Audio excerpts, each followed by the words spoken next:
In a world where insanity reigns supreme and safety pin manufacturers are running out of metal for the diapers of the leftists, it's comforting to know an ancient, fat, long-haired, bearded reprobate has your mind in mind. Ladies and gentlemen, boys and girls, children of all ages, broadcasting behind enemy lines in occupied California. And despite every attempt by the SHR Media Network to revoke his shameless contract, we return to the bloviating Zeppelin's Berserk Bobcat Saloon. I have come here to chew bubble gum and kick ass. And I'm all out of bubble.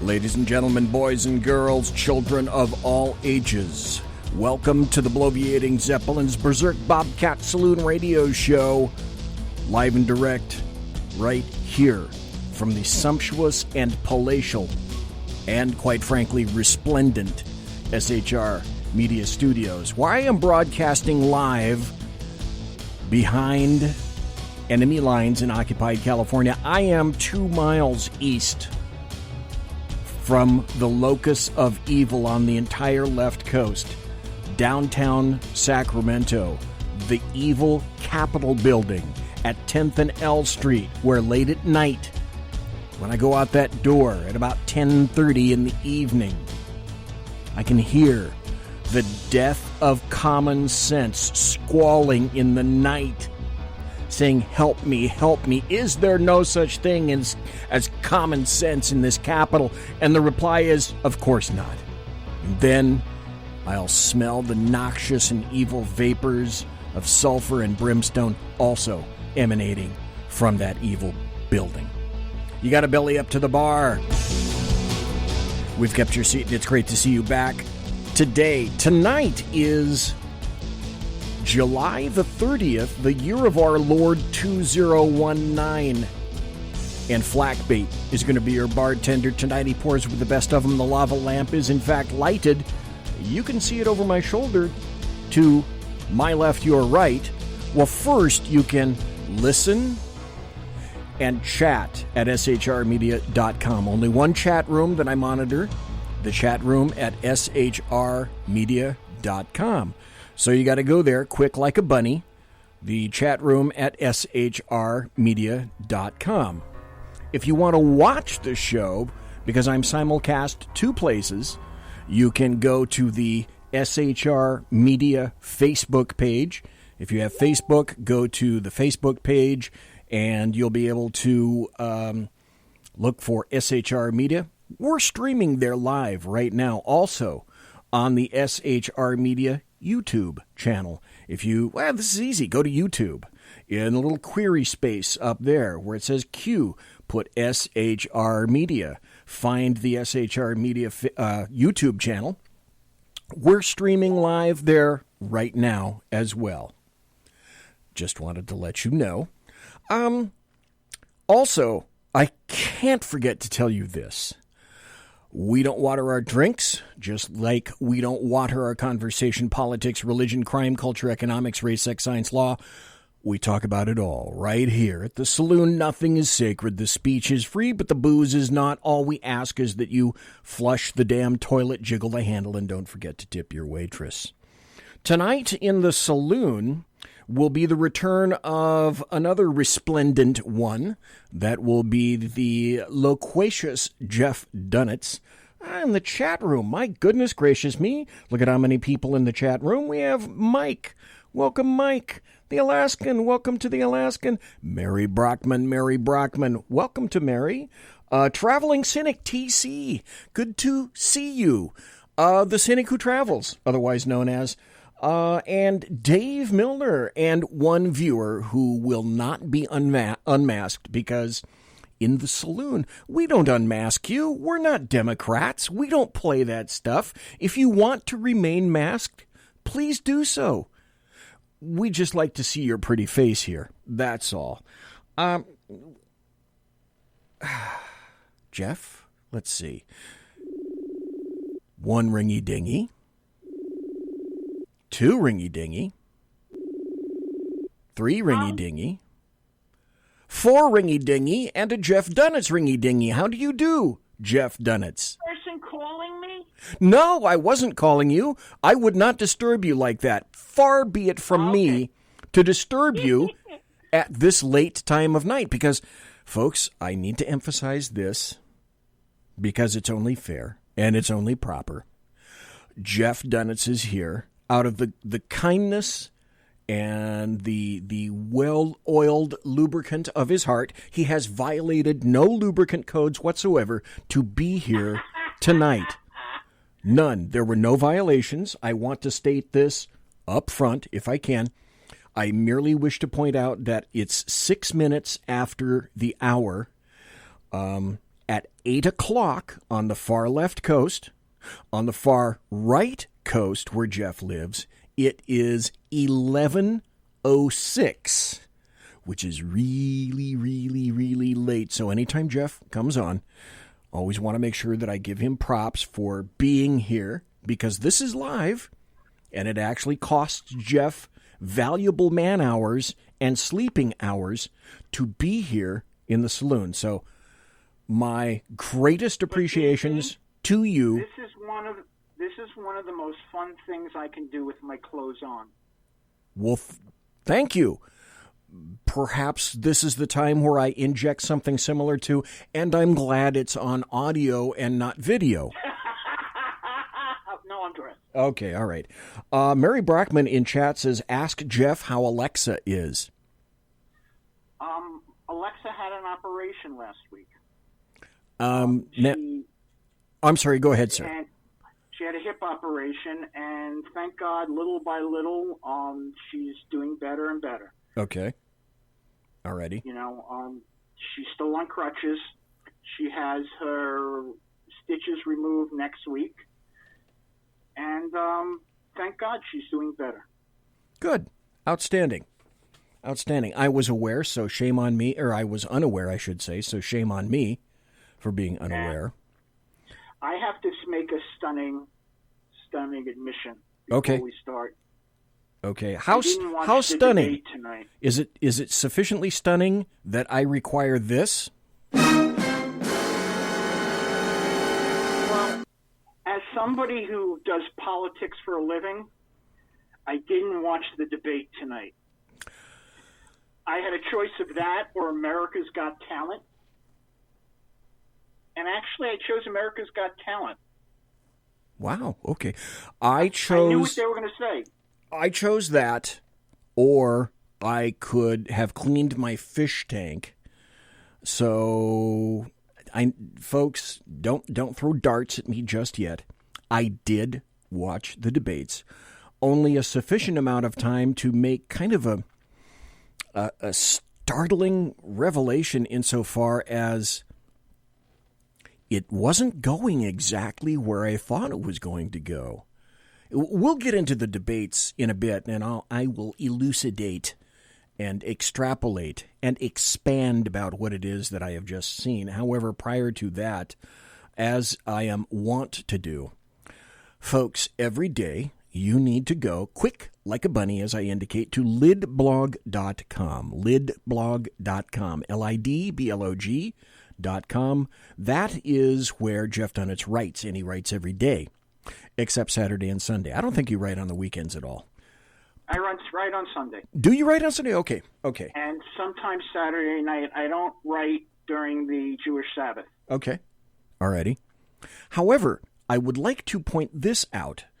Jeff's blog is an extremely active blog. So if you think that you're going to go there and you'll see, he'll update maybe once a day or maybe once every other day. Oh, no. I feel like Andy Robinson in the first Dirty Harry movie in 1971. Oh, no. No. Jeff updates his blog 3 to 4 to 5 times a day with 3 to 4 to 5 separate and unique stories and articles per day. That's why I say it's an extremely active site. And that's predominantly what we're going to be talking tonight about in the first hour, although I have a couple of articles that I want to cover with you. And then Jeff's going to be here in the first hour because, honest to God, he is going to have to go to sleep sometime at midnight. Yeah, and then I have to wake up early to be able to write 3 to 4 more articles tomorrow. That's right. Well, I'll reveal this. Jeff also, he works for a waste disposal company in New York, and he has to get back up at 3 a.m. to make sure that he completes his route. And so he'll drive. Listen, folks, Jeff goes to bed tonight. He'll go to bed and sacrifice numerous hours of sleep. He'll go to bed at midnight. I don't know. It takes him, what does it take you? An hour or so to go to bed after a whole, an hour or so. Yeah, a whole bunch of shots of wild turkey. So once he himself is sufficiently lubricated, he'll eventually go night-night.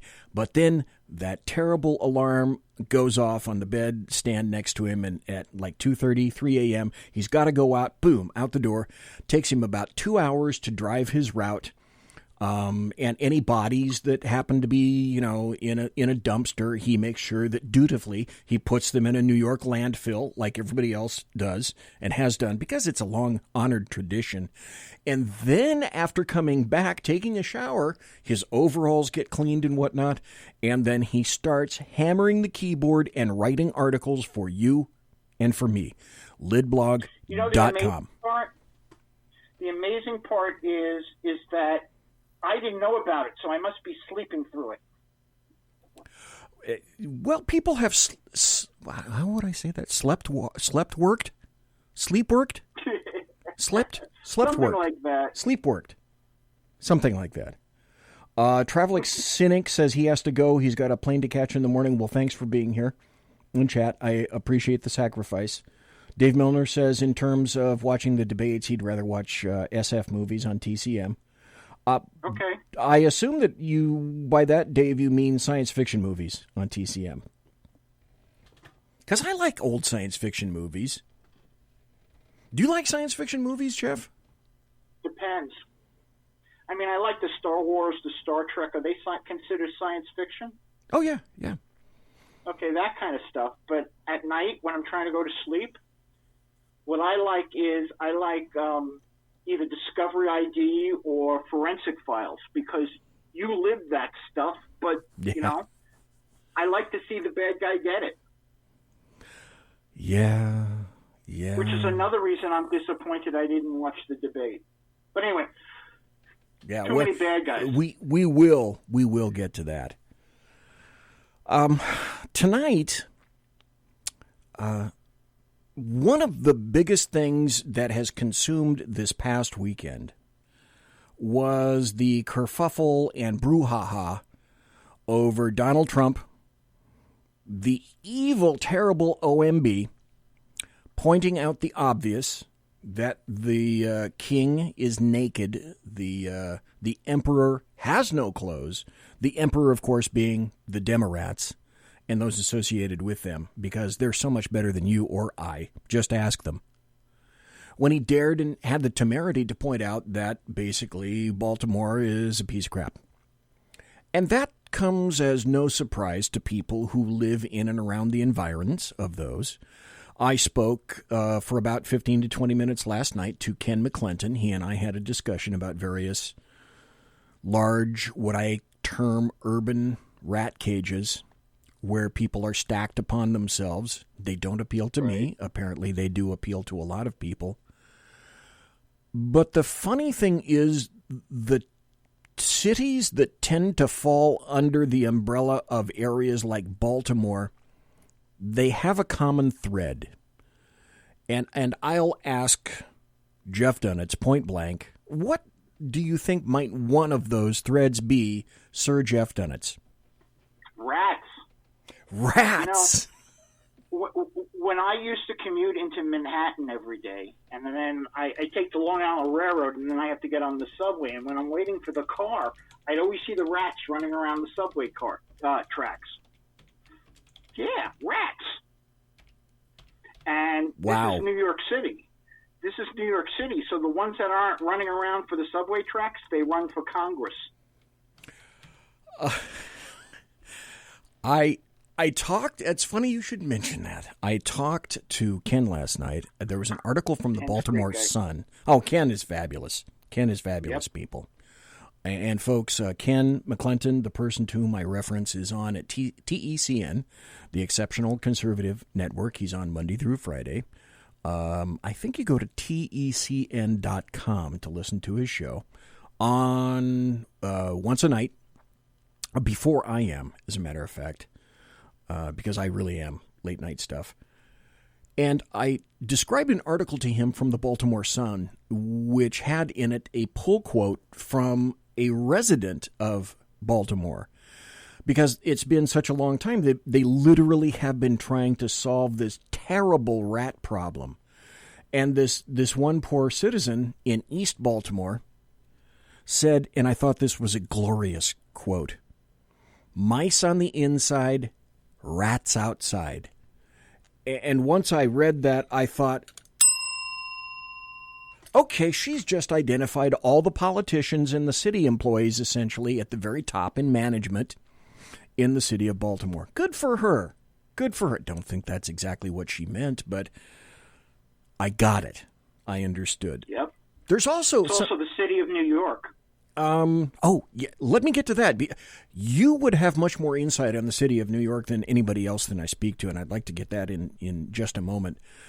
But I want to throw something out there. If you happen to be living on the East Coast, and specifically in Baltimore, there may not be very many of you that are listening from Baltimore, but if you happen to be, or you know people who are in the city of Baltimore and will be voting for mayor, I think, next year in 2020, there's a show on SHR with Mike and Shannon Wright. And I should point out to you that Shannon Wright, W-R-I-G-H-T, is running for mayor of Baltimore. Oh, really? She is a conservative.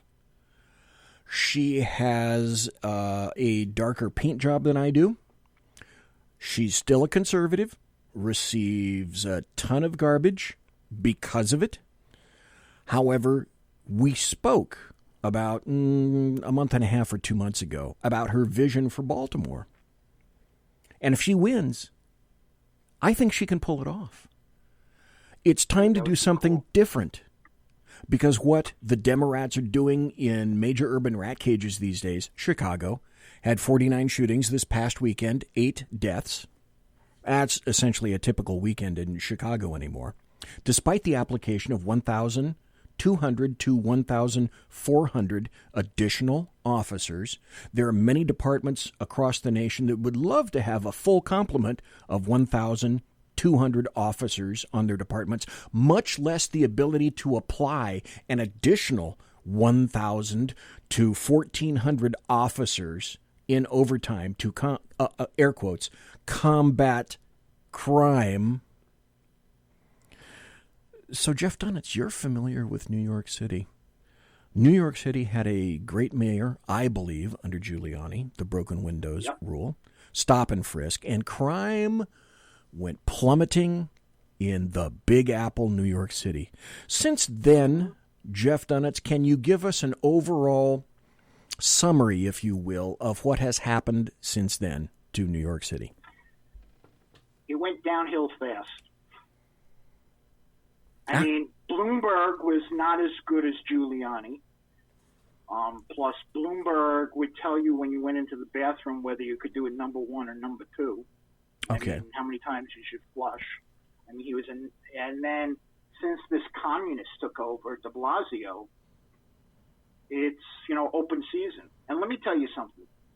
Even the fact that he's lousy on crime and things like that, the fact that he's made the police feel so miserable that when he speaks at, God forbid, a cop's funeral, they turn their back on him. I have witnessed videos like that. Yes, I indeed have. I know exactly what you're talking about. And the fact that he doesn't respect the police, let me tell you something. Not because he's mayor, but because he's a resident and the police spend their lives saving his ugly ass. Excuse my Polish. That's why he should respect the police. But he said that he's warned his children, because, his wife is black, so yes. His children are, and he's warned his children that, you know what, you be careful with the police because they might kill you because they feel like it.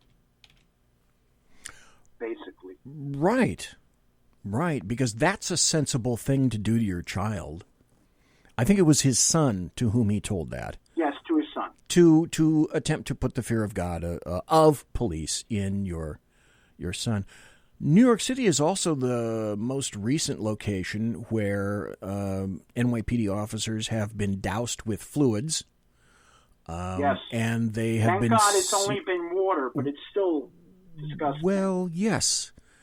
That's an interesting point because, as I suspected, and I'm sure you knew, that was the beginning of a trend, and it was. It has continued over to other cities, not to exclude, I think, Atlanta, if I'm not mistaken, and it occurred a number of times in New York City, and you make up an excellent point. Many people were saying, it's just young kids having fun. You know something? It's if hot. I did it's that hot, to a cop, Jeff, it's hot. They're just. You know something? If this I is did respect. To a cop, if I did that to a cop, my mother would bring out the belt. You know the belt, 9 feet long, 3 feet wide, made of leather, right. And she'd always get you with the belt, right? With the buckle. Yes. How dare my parents would kill me? I was taught better than that. You have to have respect for policemen. And certainly, you don't attack them with water. I don't care that it's just water. It's, thank God it's water. But the next one might be acid. That's the other point, is that we know that cops' food these days has been tainted with all sorts of things, to include various bodily fluids from human beings. And really? So that's occurred for years. And we, let's see, I'm not going to get super specific, but what's another clear liquid that you could fill one of these little shooting things with? Oh, that's right. Acetone or acid or other caustic chemicals. And you would never know because it's generally a massive crowd that throngs around the police and douses them with liquid. I'll just say liquid.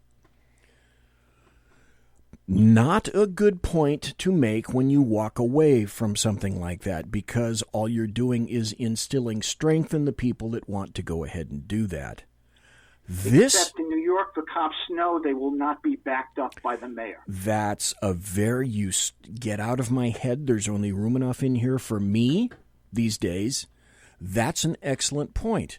One of the major reasons that things like this occur is because officers, sheriffs, deputies, etc., are cognizant of the fact that their various administrations, mostly in city police departments, because the chiefs are appointed and not elected like sheriffs, they know generally that the chiefs of police, hence the mayor, because the chief of police dances to the mayor's whim, or the city manager, whoever happens to have the real power in whatever city is involved, they know that the administrator, the chief, generally, won't have their back. So they have to begin to weigh, like a scales, how much do I like my job? Am I going to do my job? Am I going to react to this? Well, here's an excellent case in point. NYPD began to make arrests of the people that were doing this because they put it out all over Twitter and various social media, so there were faces to be seen. And I suspected this was going to occur, and leftists, thank you, you didn't disappoint. Because the ACLU came out and said that it was This is their word, literally. It was disproportionate to make arrests for having done this to NYPD officers. Making an arrest now, folks, according to leftists, is disproportionate in situations like this. Just thought I'd tell you. Right. Can I ask you a question about the whole Baltimore thing? Sure, please. Because I have a Donald Trump quote or audio cut that I'm going to be playing in a moment. Well, I wrote something this afternoon that you probably haven't seen yet. Okay. But my question is the whole Trump is a racist thing really a replacement for impeach Trump? Since Mueller killed the impeach Trump thing last week.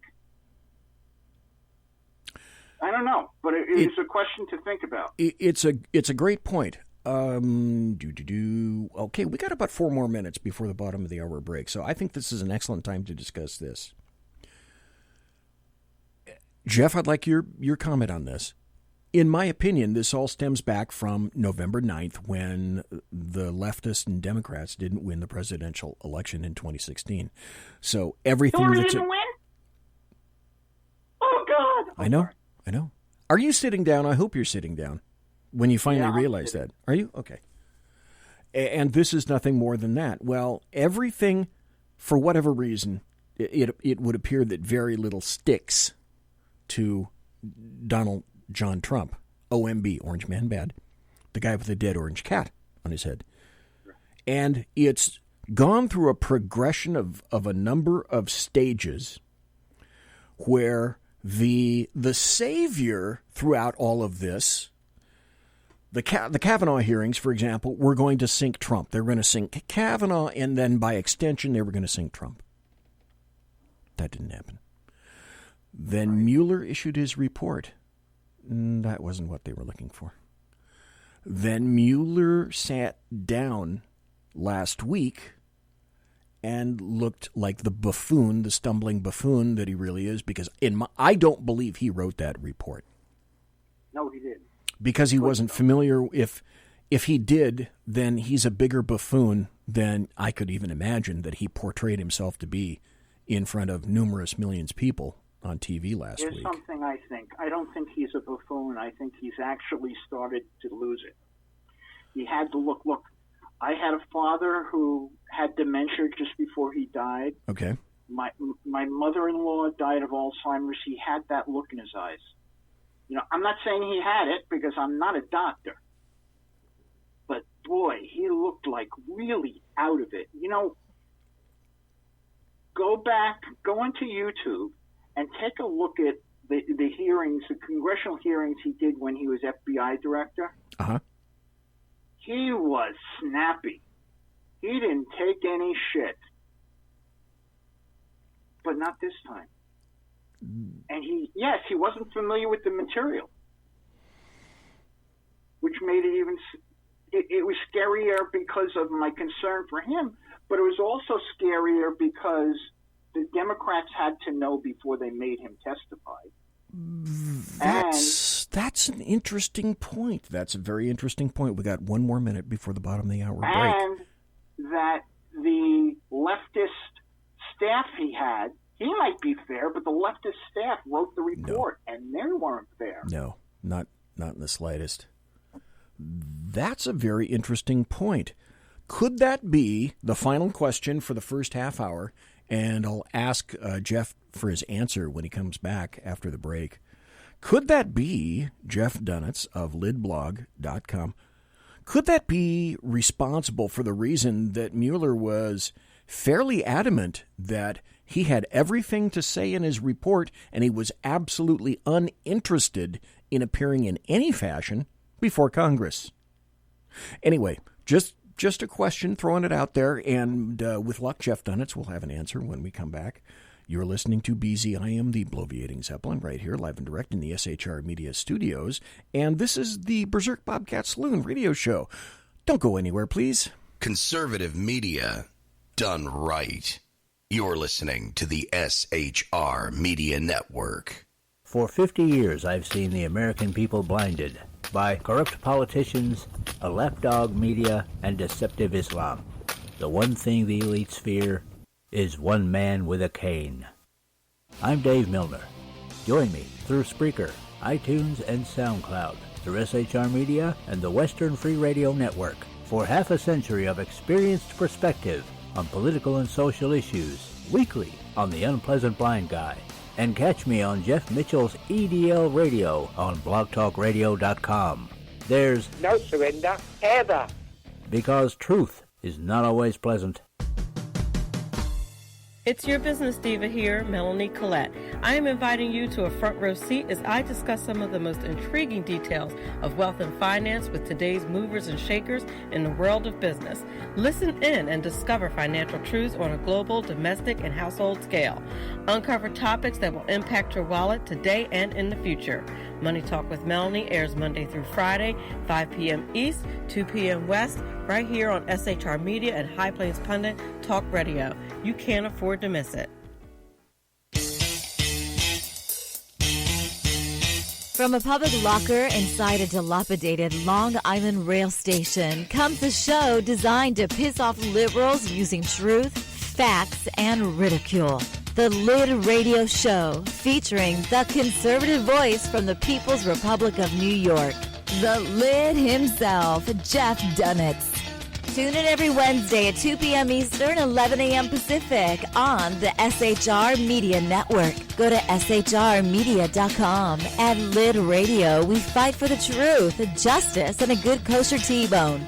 If you don't listen, Hillary Clinton might sneak into your bedroom in her housecoat late at night and blame you for her election loss. It's the Lid Radio Show with Jeff Dunetz.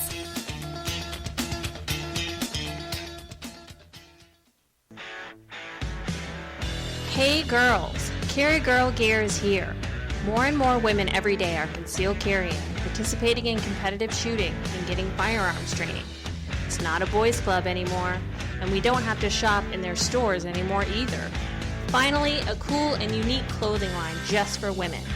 Dope tees and hats for the patriotic concealed carry and 2A girl. So what are you waiting for?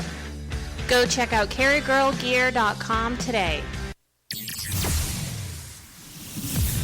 Broadcasting behind enemy lines in occupied California, a mere 2 miles from the state capital, the bloviating Zeppelin's Berserk Bobcat Saloon radio show can be heard every Tuesday and Thursday night at 8 p.m. Pacific and 11 p.m. Eastern, only on the SHR Media Network. Go to shrmedia.com to listen. You can also watch on the SHR Media Facebook page and the SHR Media YouTube channel. No goldfish were abused in the making of this ad.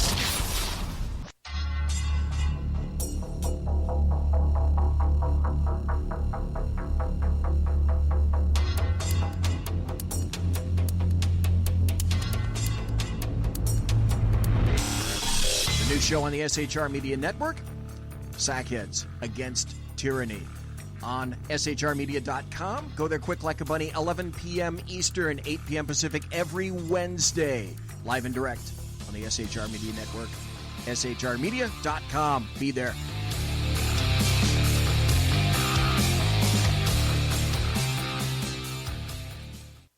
Hey, this is Michael Wright. And I'm Shannon Wright.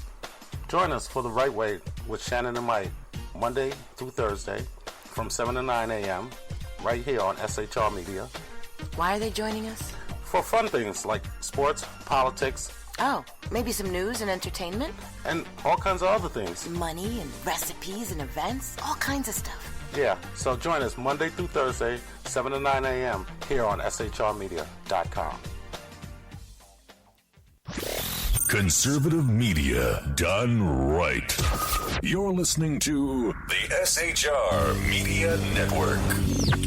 Ladies and gentlemen, boys and girls, children of all ages, welcome back to the bloviating Zeppelin's Berserk Bobcat Saloon radio show, live and direct right here on the SHR Media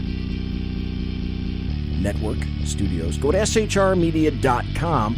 Tons of people in the chat room right now. Again, thanks to Dave, Mary Simone, the Alaskan Jeff Dunetz, Traveling Cynic, and one viewer who will not be unmasked, because that's not what we do here. in the saloon. Thanks to everybody for being in chat. You want to call, chat with Jeff himself? We invite you into the chat room at shrmedia.com. I'm on also broadcasting live right now on video at the SHR Media YouTube channel and also the SHR Media Facebook page. Yes, they individually have chat rooms there, but I'm only smart enough to monitor one chat room. So if you want to be in the chat room, and I completely invite you, go to shrmedia.com. That's where all these wonderful people are right now, and you can be part of it yourself, and they always welcome you with open arms, open hands. I should also tell everybody that I have had the couches updated with fine Corinthian leather, and the aquarium that's in there is a saltwater aquarium with beautiful new fish. So if you want to go to the chat room, just relax, throw back a couple of beers in the saloon, we invite you to be in the chat room at shrmedia.com. Before we left, I said, Jeff Dunetz, what do you think of all the stuff that's occurred recently? Well, I do think the reason why Mueller said I don't want to testify is because he knew too that he was being set up to fail. But the other things that I observed, because I've been seeing so much of him the last couple of weeks. As far as Nadler goes, yes, I think when they stapled his stomach, they put a couple of extras in his brain. Wow. So somehow, somewhere, the surgeon missed, is what you're saying. Well, because he still believes that there's that Trump did something. Yeah, he did something. He put in a lot of great policies that are making this country better. And do you know something? As far as Adam Schiff goes, I mean, I call him the bug-eyed barrister of Burbank. Okay, when you look at those eyes, you know that there's some circuit not working well upstairs. Okay. Am I wrong? No, that deserves clearly a most deaf Jeff Dunetz of lidblog.com. Wow, very insightful. The OMB also spoke today. He was out in the garden, I believe. I think he was about to go to his helicopter, so there's some noise in the background of this. But he'll make reference to Baltimore, but he also makes reference to something else that I'd like to discuss with Jeff here in just a moment. Just a few minutes ago, let's listen. Obviously, thank the Republicans, but I also thank the Democrats. We had one person, and other than that, it was really fantastic. So.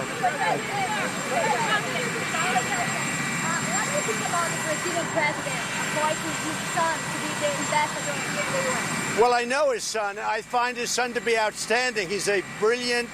She was asking about somebody being appointed as ambassador. You'll get to another topic in just a moment. Probably why they did it. He's outstanding. I'm very happy with that appointment. No, I don't think it's nepotism because his son helped him very much in the campaign. His son is outstanding. He really is. So I think it's a great appointment. I didn't know that.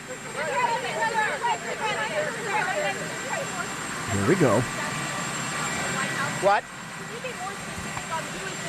To the White House to say they're doing great? A lot of people, many people. And you see it also in the press, and you see it on watching television just coming back. People living in Baltimore are very happy that I'm bringing out the fact that it's like living in hell. Jeff, do you think that's true? Do you think there are some people in Baltimore that are happy with that? With what he said? Yes. That he's pointing out, I guess you could say, the obvious. Look, I am a reporter. Until I see proof, I don't believe anything. I don't know. I have to be honest. He's gotten phone calls. I don't know. Okay, let's go to, just for a moment though, let's go to, because I'm lining up an audio cut since it just reminded me, and I'm looking for it as I talk here. Do you think that President Trump is a racist? No. Because that's what he's been accused. It's like a serial accuser. He's been accused of racism serially. I can think of no other word to describe it. Wait a second. He doesn't like cereal? Well, I don't know if he's a serial killer, though. He's also been accused of being an anti-Semite, okay? And, you know, I'm the first one to start screaming when someone is an anti-Semite. Yes. Okay? The guy, okay, first of all of his grandchildren are Jewish. Yeah. Wow, okay? There's a shocker. Even I don't know Donald Jr.'s kids, but Eric's new kid, Eric's wife is Jewish on her mother's side. Right. So technically, by Jewish law, she's Jewish and their kids are Jewish. Okay? So most of his grandchildren are Jewish, and he loves his grandchildren, okay? But the other thing is, he was once the guy who led the Israel Day parade. Do you know how you get to? You know how you get to be the guy who leads the parade? You have to, I think, be voted, appointed in some fashion. You have to give the most money. Okay. In any Jewish organization, the way you get to the top is you give a lot of money. Okay. This was before his presidency. He was supporting Jewish causes. This was long before he was president. So I'm going to tell me the guy was an anti-Semite when he didn't have to be, and he was supporting Jewish causes. And especially when we went through 8 years of the biggest anti-Semite since FDR. I think those... Barack Obama. Yeah, I would say those are facts and evidence. We'll point this out in passing, but Trump was tried and convicted in the press and in the eyes of the leftists and Democrats of rigging the election. In terms of rigging an election, the person who actually rigged an election in Israel was Barack Hussein Obama, who sent American cash through the U.S. government at the time towards Benjamin Netanyahu's opponent in Israel. Right. That's not influencing an election. Advisors. Yeah. That's not influencing anything, is it, Jeff? No. Well, the other thing is that the craziest, most biggest fight in American politics is a calm day in Israel politics. I know. I got to tell you. Okay. It can kind of be tumultuous, yes. Because it's not two parties, and everyone's fighting not to win, but to get at least 5% of the vote so they get a seat in the parliament. It's crazy. Okay. And people call each other names and things like that. It's amazing. It kind of reminds me of the British Parliament a little bit. That gets heated too. Yeah, except the British Parliament, you're fighting for districts, right? Like we have CDs, they have their districts. Israel politics, you're part of a list, okay? And depending on how many parliament seats, how many votes you get X number of parliament seats, and it's for the whole country. Ah, okay. Okay, so you vote. You're not voting for a candidate at all. You're voting for a list. And no political party has ever gotten a majority. It's always been coalition governments. Okay, so it's how well you can assemble that coalition. Right, which is why there's another election in September, because Netanyahu he couldn't get 61 votes in the parliament. And the other problem is one of the stereotypes that Jews tell about ourselves is that you put two Jews in a room, you get 10 opinions. Think about it when 80% of your government is Jews. Whoa! Wow, that's a nation of Sibyls. And boy, Right. that reference dates, and very few of you people are going to get that.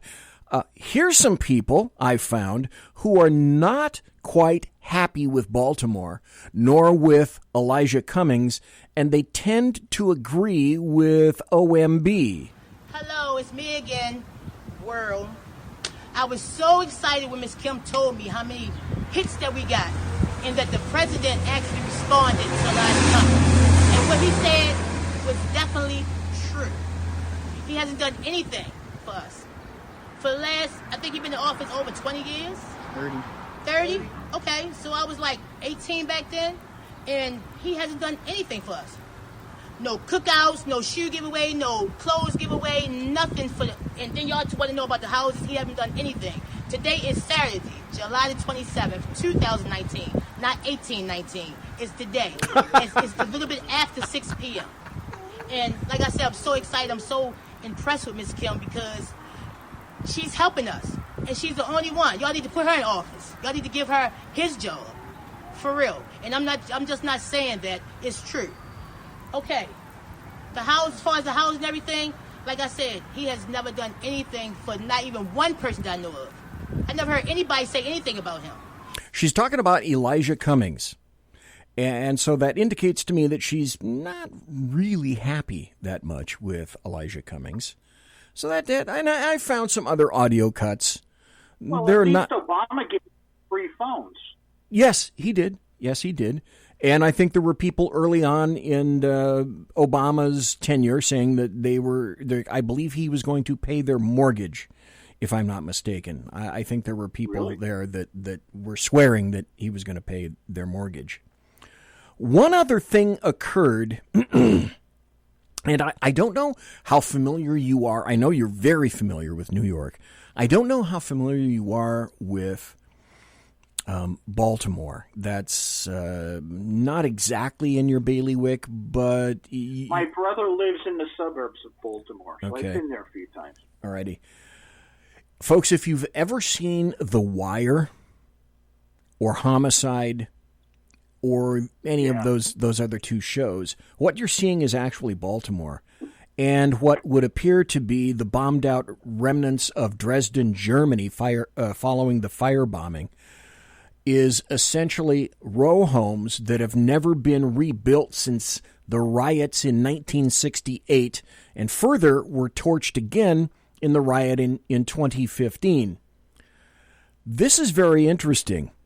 Baltimore since has had a $1.8 billion, with a B, dollar stimulus plan, which essentially proved Donald Trump correct.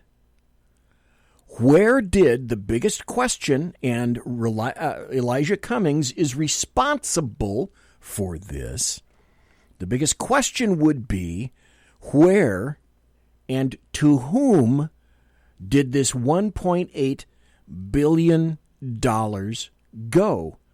You could just as easily have taken, I don't know, found out the true number of persons in Baltimore and paid them all at least $100,000, and you would have either had the biggest drug gallery in the world, or you would have actually had people pull themselves up from their bootstraps and release themselves from poverty.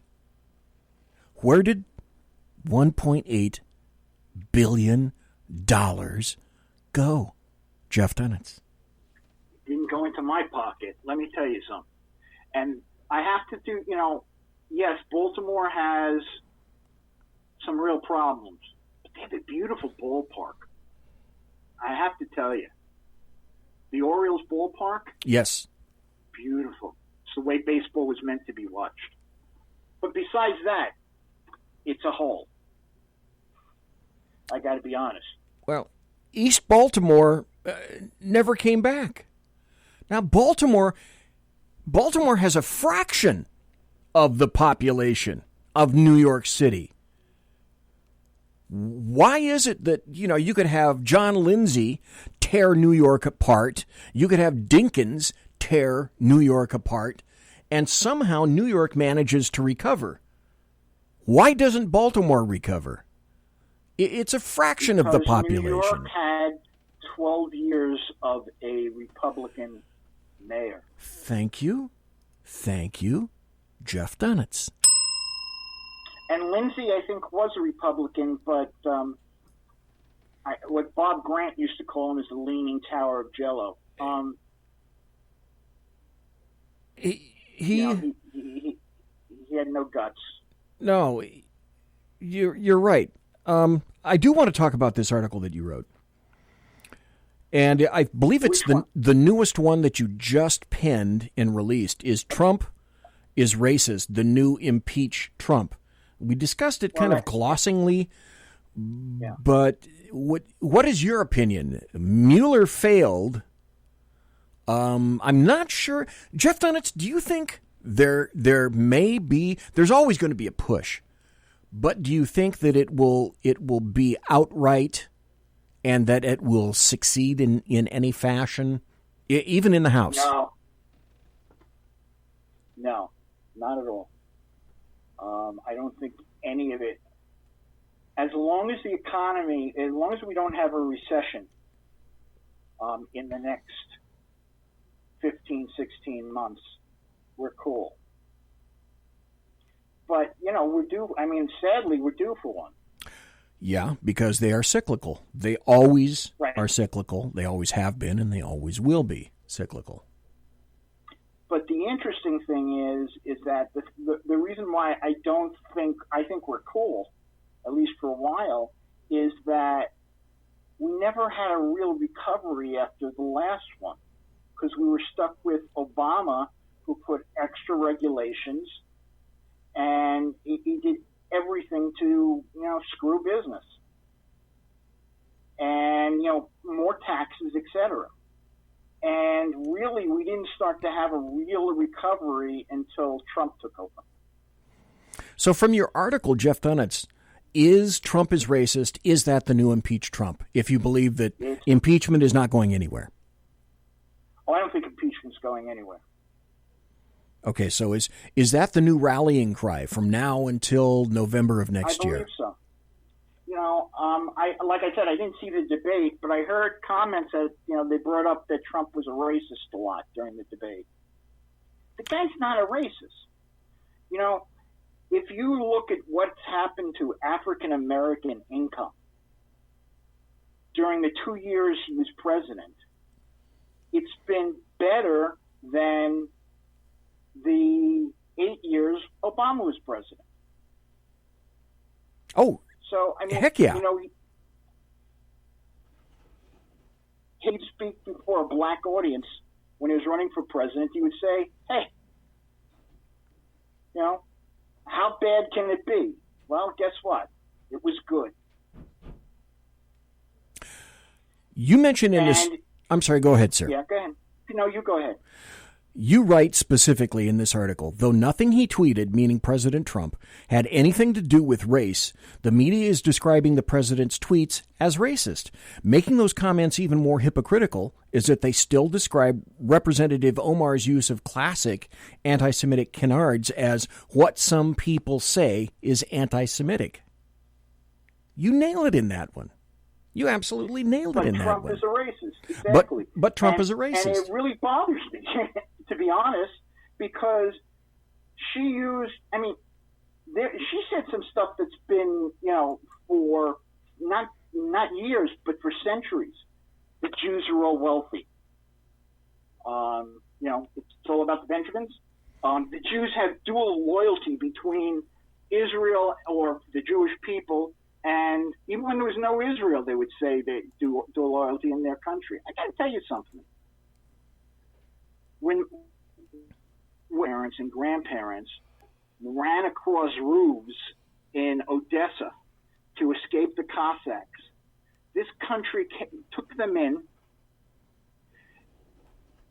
let them practice their faith, and let them, get a career, make money, and treat it and welcome them. Okay? And that was all the way from the 1800s till the Democrats took over a couple of years ago. And I love this place because this place has been so good to my family. I don't have dual loyalty. I have loyalty to one country. But if you ask Omar, I mean, that's,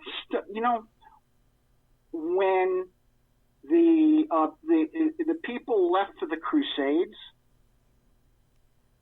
a lot of them would kill all the Jews in the town, especially in France, because they said the Jews have dual loyalty.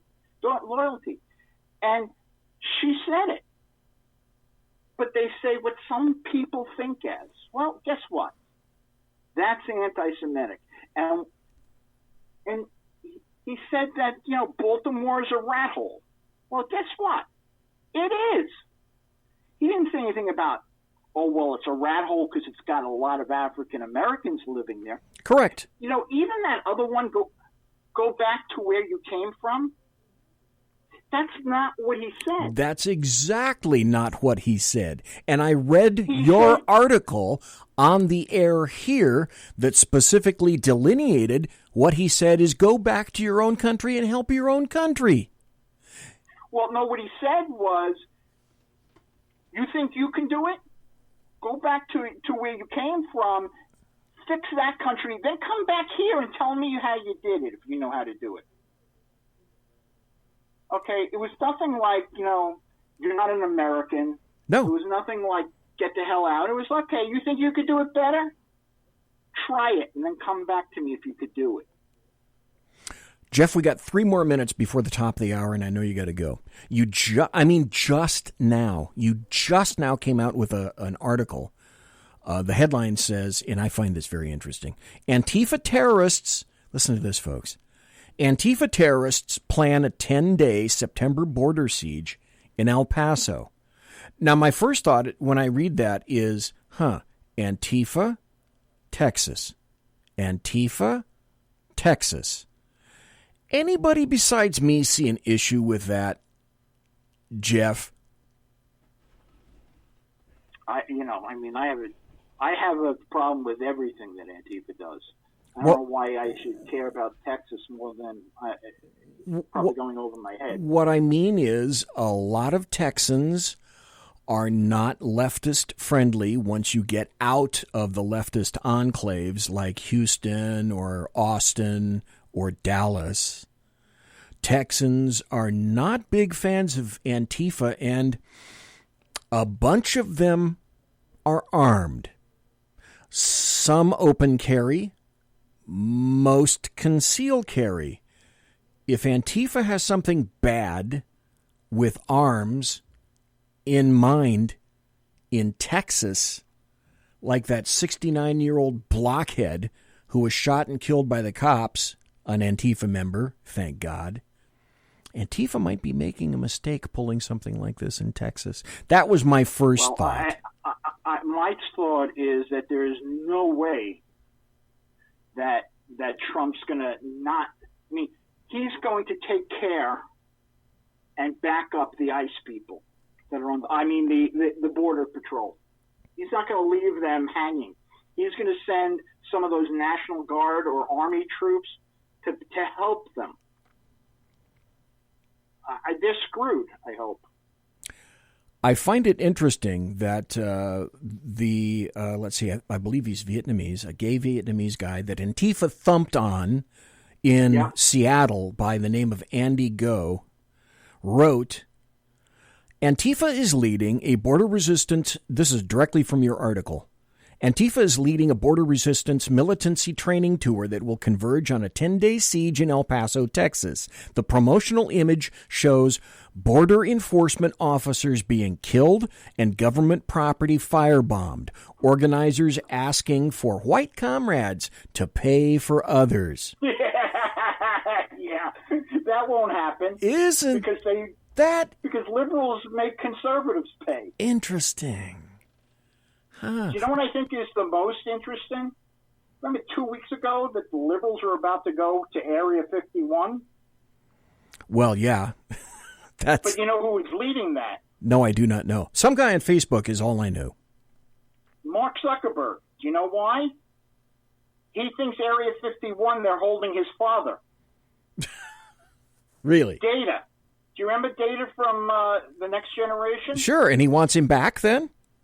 Well, take a look at Data and take a look at Mark Zuckerberg. They're twins. Twin sons from different mothers. Excellent. An excellent point. Well, at least when you make it up like I did. But I find this interesting. Antifa, who should be declared a domestic terrorist group, I'm just waiting for that to occur. I'm not holding my breath. The promotional image on Antifa shows border enforcement officers being killed. To me, that's an advocacy of law enforcement officers being killed and government property being firebombed. I don't know. Do you know who protested when Trump said, I'm thinking about making them a terrorist group? The Germans. The home of fascism. Oh. Gosh, the home of Angela Merkel as well. Well, that too. There's something wrong with that woman. There is. And I'm not being funny. No, you're right. There is, I think, something physically going on with her right now. Right. You know, or maybe she was just around Adam Schiff too long. That could be too. Jeff Dunetz. But they're the anti-fascists, supposedly, and they're being backed up by the birthplace of fascism. It's just crazy. Yeah. I'm kind of disappointed they chose black. I wish they had chosen originally the brown shirts, which is what they truly are. Sort of. You know what? The Hitler people didn't wear masks. They weren't cowards. No, that's true. These people are, in fact, cowards. Okay. It's the top of the hour. Mr. Jeff Dunetz, where can people find you and read you? Lidblog.com. And please, because Facebook's been screwing me lately. So please come and visit and share what you like with your friends. There you go. You're on Twitter, if I'm not mistaken. Zid with Lid. And you have at least one presence on Facebook. Right. So, social media? But really, I don't really talk to a lot of people on the social media. It's just for my friends and to promote my stuff. Okay. So mostly, folks, lidblog.com. BZ, I really appreciate you having me on. This is always fun. Thank you very much, sir, and I definitely will have you back. Folks, Jeff Dunetz, we're going to take a break. Come right back. And, folks, do I have some interesting audio cuts for you? Really interesting. Don't go anywhere. Conservative media done right. You're listening to the SHR Media Network. Hey, this is Michael Wright. And I'm Shannon Wright. Join us for The Right Way with Shannon and Mike, Monday through Thursday from 7 to 9 a.m. right here on SHR Media. Why are they joining us? For fun things like sports, politics. Oh, maybe some news and entertainment? And all kinds of other things. Money and recipes and events, all kinds of stuff. Yeah, so join us Monday through Thursday, 7 to 9 a.m. here on SHRmedia.com.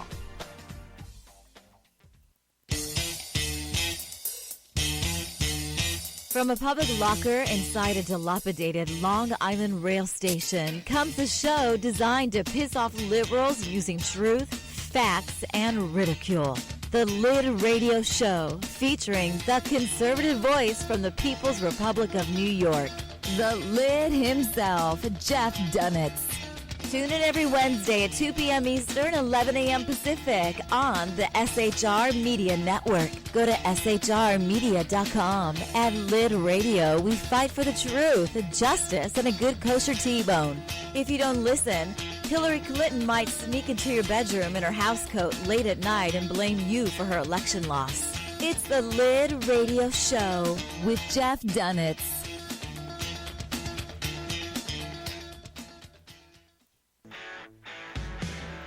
Hey girls, Carry Girl Gear is here.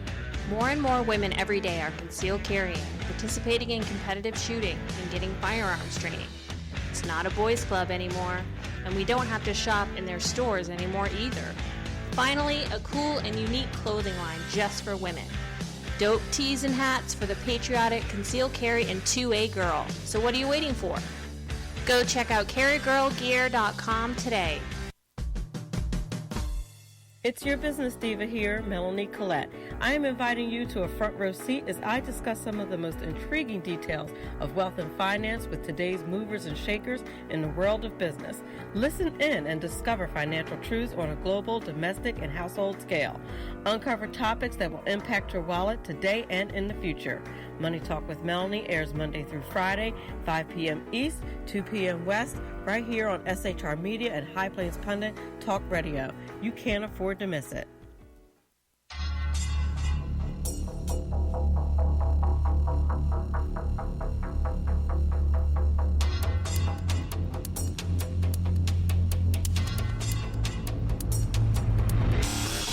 The new show on the SHR Media Network, Sackheads Against Tyranny.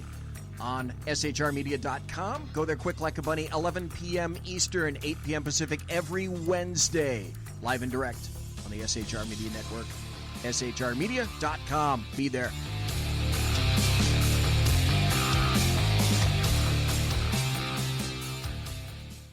For 50 years, I've seen the American people blinded by corrupt politicians, a lapdog media, and deceptive Islam. The one thing the elites fear is one man with a cane. I'm Dave Milner. Join me through Spreaker, iTunes, and SoundCloud, through SHR Media and the Western Free Radio Network, for half a century of experienced perspective on political and social issues, weekly on The Unpleasant Blind Guy. And catch me on Jeff Mitchell's EDL Radio on blogtalkradio.com.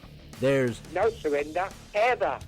Because truth is not always pleasant. Broadcasting behind enemy lines in occupied California, a mere 2 miles from the state capital, the bloviating Zeppelin's Berserk Bobcat Saloon radio show can be heard every Tuesday and Thursday night at 8 p.m. Pacific and 11 p.m. Eastern. Only on the SHR Media Network. Go to shrmedia.com to listen. You can also watch on the SHR Media Facebook page and the SHR Media YouTube channel. No goldfish were abused in the making of this ad. Conservative media done right. You're listening to the SHR Media Network. Ladies and gentlemen, boys and girls, children of all ages, it is now it is officially the second hour of the bloviating Zeppelin's Berserk Bobcat Saloon radio show. I should care to point out a couple of things, if I might. And I have been neglectful in this, and I'm trying to ameliorate that this Thursday night. Now, you may or may not know that Ann Ubellis from Southern Sense has been on SHR for quite some time. And, David Harris, okay. Yeah, I would love to have him on the show. I think he's sufficiently big that he probably wouldn't be interested, although I've gotten some other people on the show that I didn't think that I would get. In any event, Ann from Southern Sense is going to be on here Thursday night. We're still under negotiations. It's not about M&Ms in the punch bowl. It's not about the color of the green room, which is still green. And it's not about the fine Corinthian leather couches in the chat room. So we're going through some final hammering out of the contract, because it won't be cheap, folks.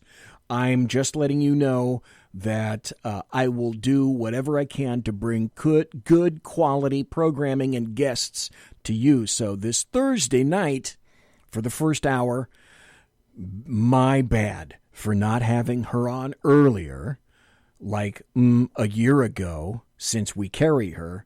Ann Ubellis from Southern Sense. Excuse me. Great show. Fabulous show. Gets excellent ratings, and you should all zip out quick like a bunny.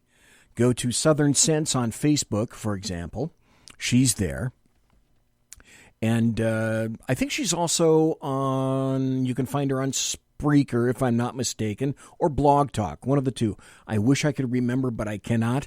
Anyway, if you just go Ann Ubelis, A-N-N, Ubelis, U-B-E-L-I-S, and then Southern Sense, you'll be able to find out where she is, where she broadcasts, and you can listen to her show. So that's coming up for next Thursday. Tomorrow. Day after tomorrow, I should say. Tomorrow night, I have rumors and threats of a chat show from Sackheads Clint. Theoretically, there should be, air quotes, a chat show tomorrow night. I believe there will be. I really do. Next Thursday night, I'm trying to get someone from the Libertarian Party on to discuss libertarianism. I call myself a little L libertarian, and then I'm trying to negotiate for somebody that I can't tell you about right now, but I hope to have them available for next Tuesday, and if I can pull it off, then it'll be a coup. If I can't, then I'm a duck. And yes, the phone line is open, so anybody that happens to be listening, I put a ton of stuff out in social media today. And something happened in the interim between myself and the other network that used to carry me. Anyway, that has moved along. We've all decided to play nicely in the sandbox, and we have moved along. And so if you want to call, 209-284-3210. But in the interim, I put out tons of extensions and whatnot to various social media groups, etc. So for the folks who have never listened to me here before, and I suspect there may be a few, and Jeff Dunetz, by the way, if you have never heard of Jeff, I hope that you guys who are new to the show decide that you're going to listen to Jeff, his show, and basically, if you don't know who I am, I'm just basically an ancient, nattering, obese, pulchritudinous jejune jackanape who features ubiquitous, sagacious perspicacity right here on my live wireless broadcast. I'm on twice weekly, Tuesday and Thursday nights at 11 p.m. Eastern and 8 p.m. Pacific. That's 10 p.m. Central. And it's also, I think it's, last I checked, it's 1796.723 hours, subcluster 4, paragraph 9, page 60 in Bolivian time. I'm a 41-year veteran of law enforcement. I worked for a couple of California, spelled with a K, please, sheriff's departments. I worked for the FBI, the U.S. Marshal. I guarded a nuclear reactor at one time. I was an EVOC sergeant. I was a range master, a homicide detective. I drove a taxi, a tow truck. I caught murderers. I combed hair. I caddied fat cats. I pulled weeds. And I worked for over 10 terrestrial radio stations in the 1970s, also to include KFBK in Sacramento, right here in Sacramento, California. The 50,000-watt AM flamethrower where Rush Limbaugh got his first syndicated opportunity right here. So that's a little bit about me. What about you? For those who are new and just tuning into the show, thank you very much for being here. I grandly appreciate it. And again, thanks to Jeff for being here in the first hour, lidblog.com, lidblog.com. That is a great place that you need to go. Now, because we have an agreement, and because he's a great, cool cat, and because I'm going to have him back on the show in the not too terribly distant future, and because you would expect no less, I think perhaps it's time to listen to this cool cat. Did Mayor de Blasio sell out the citizens of New York City and that city's police force? Hello, I'm Ron Edwards on today's page from the Edwards Notebook. New York Mayor de Blasio is on a mad mission to destroy the greatest city in the world, New York City. It's bad enough that homies from Harlem and some brainless Brooklynites were allowed to assault police officers who don't have permission to go hard after physical offenders. And to add insult to injury, New York City residents are under assault by criminals emboldened by Mayor de Blasio preventing police officers from doing their jobs in order to appease certain people who prefer law-abiding citizens to be threatened instead of thugs who should be thwarted. Even more insulting are Muslims patrolling streets in cars that look exactly like NYPD patrol cars. Stop right there. Were you aware of that? Get on your favorite search engine if you think that Ron Edwards is kidding. 'Cause he's not. Muslim community patrols have raised concerns among many New Yorkers who have decried the Muslim patrol as similar to Sharia police. Why so-called community Muslim patrols are even allowed in the greatest city in the world is beyond me. Wake up, America, and join me Fridays at 4 p.m. Eastern, 1 p.m. Pacific on americamatters.us. I'm Ron Edwards. Ron Edwards, the new voice of America. Sponsored by the Tri-County Liberty Coalition. And I think we got somebody on the phone. Who is it on the teleola phone? Go ahead, unknown caller. It is me, BZ. What do you have to say? I happen to know who this person is. It's Mike. What do you happen to say, Sir Mike? Oh, you know what? I did this morning. I got a chance to catch the show, at least a little piece of the show from our friends down in Baltimore. Okay. Mike and Mike and Shannon Wright from the Right Mike Way. and Shannon Wright. You know, now I didn't catch a lot of it. I catch maybe 10, 15 minutes of it, but whatever. It'd be interesting to hear their comments on this whole flap about what the president said about Baltimore and all this stuff. Mm-hmm. That would be interesting to me. Now, we know that Shannon is running for mayor, right? Yes, I did, and I had her on the show about 2 months ago, where she told me a lot of the things that she wanted to do.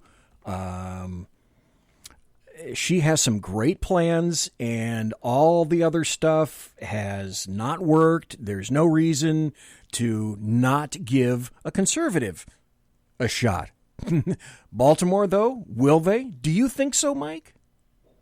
It could be. I mean, now that the president has given a big, loud megaphone to it, from his tweets and from the presidency, maybe we can see a Republican win in that city.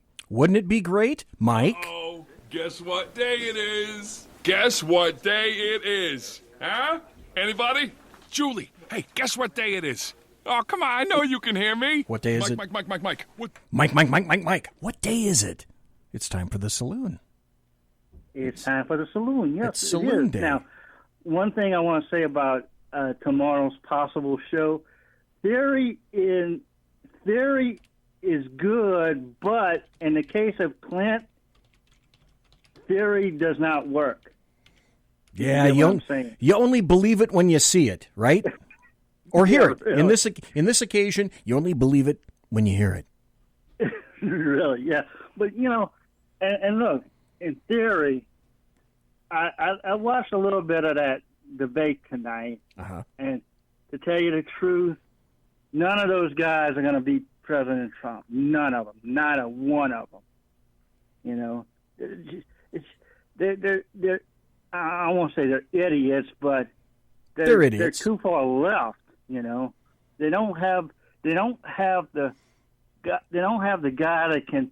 None of those guys. Maybe Joe Biden if he didn't have his problems, but none of those guys are going to be able to tack back to the center. Like Clinton did. Here's an interesting observation. Well, number one, Mike, did you happen to listen to any portion of the first debate tonight from the Democrats? Yes, I did. Okay. I watched maybe a half hour before I really couldn't take it anymore. But I don't know whether it was just a magic half hour or whether it was representative of the rest of the debates. But I found it very interesting that there were people on that stage of 10 who were attempting to portray themselves as relatively moderate. They were trying to moderate some of the wacky far left crap that the rest of the people that were on this stage were advocating. And I'm thinking, okay, this is very interesting. This is something that we did not hear in the first round of debates very much. So either these people somehow magically found their balls they may have dropped only at the last second, or they figure that maybe in some strange fashion it's okay for them to indicate that they're moderates. But this is the first time I've heard a couple of people on a Democrat podium in the second series of debates indicate anything like circumspection at all. And I almost can't even call it circumspection. I was honestly a little surprised. I don't think it's going to play well in Poughkeepsie, but I was a little surprised. I don't think it's going to play well with the squad, but that's neither here nor there. But yeah, you're right. They appeared there, but again, think about it this way: there were a number of guys that won this past, particularly in the House, that came out of Republican-leaning districts, conservative-leaning, Republican-leaning districts that ran on basically centrist to. They were Democrats, but they let pro-gun, pro-life, different things like that, and they won. Now, when they got in, they didn't vote that way, but they won by lying to the people. Now, is this them being circumspect? These guys on the stage being circumspect? Or is it them trying to lie to the people? We'll find out, won't we? Thanks for the call, Mike. I greatly appreciate it. Because I've got some great audio coming up right after this. This tweet from Linda Sarsour. Linda Sarsour sent a tweet out which said, "If you're an American, we must own that we live in a cruel nation that oppresses poor black and brown people. If you are an American who truly loves this nation, you must speak up and speak out against injustice and oppression and vow," these are capital letters, "and vow and commit to do better. I believe in us," she says. This is the lovely Muslim Linda Sarsour who says this. This country is cruel. It's packed with injustice. I have a rebuttal. This happens to be from Bridget Gabrielle, who's another Muslim and happens to say this in response. And when I look at the squad running their mouth in Washington, D.C., complaining about America, saying all sorts of things about America, dividing America, I have never in my 30 years when I came to this country, and boy, you talk about how the country has changed in 30 years. Can you imagine if we enforce people right now to learn English, to speak English, to learn our Constitution, to learn our heritage, what a better country we will have because the group of immigrants who would come here? Oh, you can't say that. So for the squad of 4 in Washington, D.C., who are complaining and dividing our people and talking about color, in my 30 years in the United States, as a lady of color, and this is the first time I even used that language, as a lady with brown skin, I have never felt in 30 years that my skin color was even an issue. I never even saw color. I was never treated differently. I was never discriminated against. I was never looked down upon. I never even felt that I was any different. As a matter of fact, Because I am a legal immigrant, I worked twice as hard to prove to my legal immigrant new country that I was worthy of the citizenship.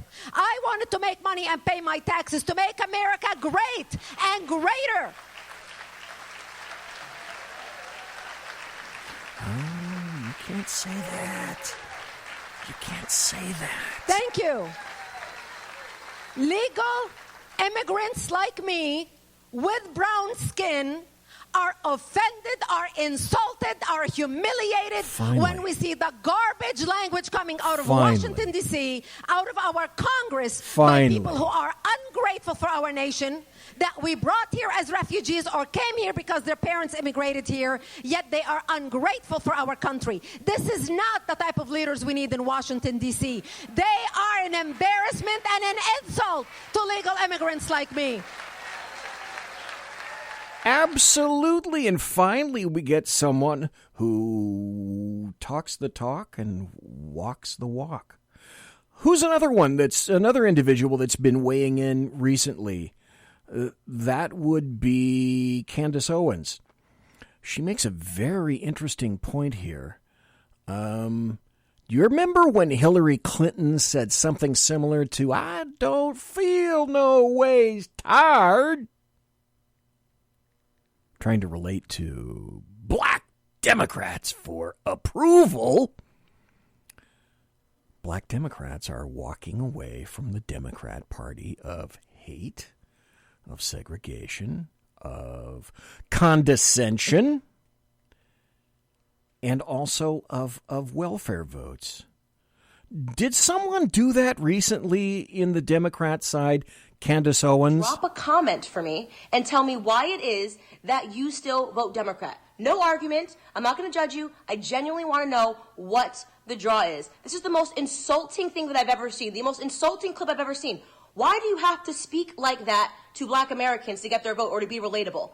I'm marrying a British man. He had a British accent. He didn't have to put on a hood accent to get me. By the way, she's referring to who? AOC Alexandria Ocasio-Cortez, who used a black accent to talk to mostly a black crowd recently. Why can't black Americans understand English? Why can't she just have said what she wanted to say in perfect English? Is the idea that we're so dumb that we don't know how to communicate effectively and we find it relatable when people break up our language? Does she have to speak Ebonics? Does she have to throw in colloquialisms? Do you have to swear in order to get black Americans to understand? I say this over and over again. The left thinks black people are stupid. Literally stupid, okay? I make the Cardi B joke. They'll probably literally have her performing for whoever their candidate is in 2020. People say, how can you support Trump? Trump speaks the exact same way, whether he's in the room with people that are white, Hispanic, black. I've done all black events with Trump. I've been at events with people in front of the RNC.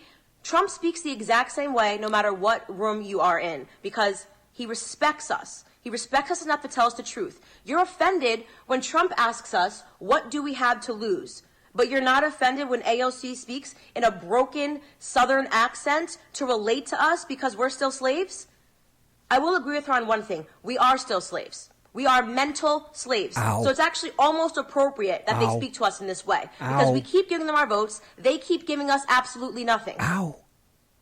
We are getting what we deserve at this moment if we still vote Democrat. If we can't see that they are actually just trying to relate with us through culture, as opposed to having real conversations about why they destroyed our communities, why they removed our fathers from the home. They just call everybody racist and speak in broken black accents. So I'm going to end this video by telling you that I'm still Trump all day.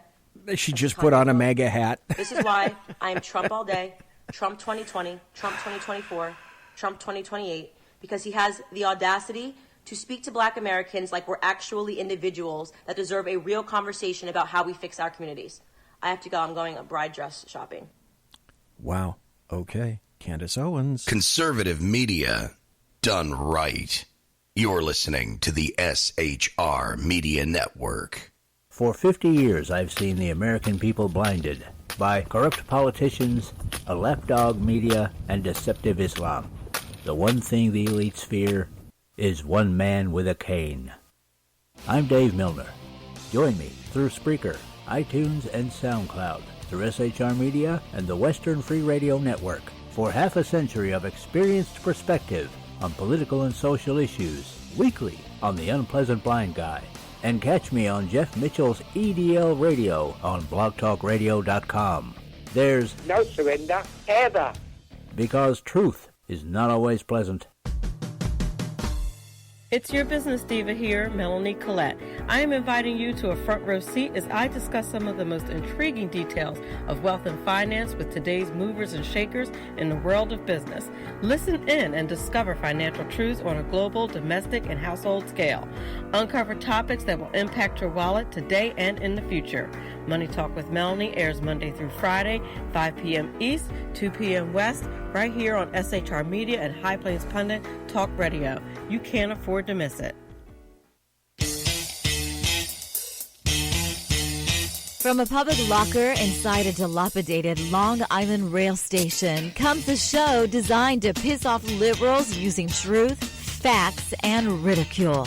The Lid Radio Show, featuring the conservative voice from the People's Republic of New York, the Lid himself, JEFF DUNETZ. Tune in every Wednesday at 2 p.m. Eastern, 11 a.m. Pacific on the SHR Media Network. Go to shrmedia.com. At Lid Radio, we fight for the truth, justice, and a good kosher T-bone. If you don't listen, Hillary Clinton might sneak into your bedroom in her housecoat late at night and blame you for her election loss. It's the Lid Radio Show with JEFF DUNETZ.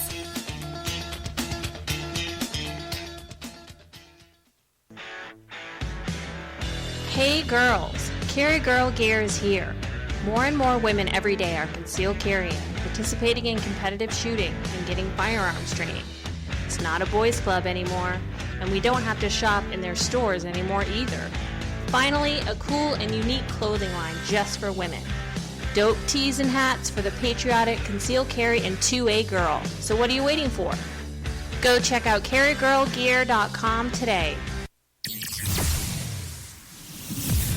Broadcasting behind enemy lines in occupied California, a mere 2 miles from the state capitol, the bloviating Zeppelin's Berserk Bobcat Saloon radio show can be heard every Tuesday and Thursday night at 8 p.m. Pacific and 11 p.m. Eastern, only on the SHR Media Network. Go to shrmedia.com to listen. You can also watch on the SHR Media Facebook page and the SHR Media YouTube channel. No goldfish were abused in the making of this ad.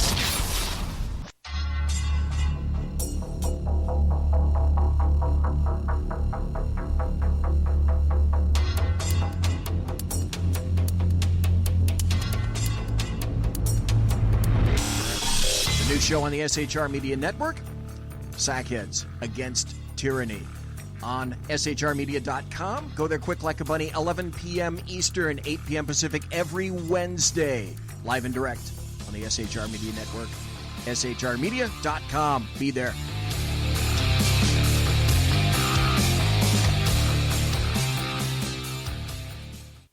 Hey, this is Michael Wright. And I'm Shannon Wright. Join us for The Right Way with Shannon and Mike, Monday through Thursday from 7 to 9 a.m. right here on SHR Media. Why are they joining us? For fun things like sports, politics. Oh, maybe some news and entertainment? And all kinds of other things. Money and recipes and events, all kinds of stuff. Yeah, so join us Monday through Thursday, 7 to 9 a.m. here on shrmedia.com. Conservative media done right. You're listening to the SHR Media Network. And we're back. It would appear that it's the final 25. That is to say, the final 25 minutes of the radio show. The quickest 2 hours in radio, right here. Thanks for listening. And I also have to say this to everybody.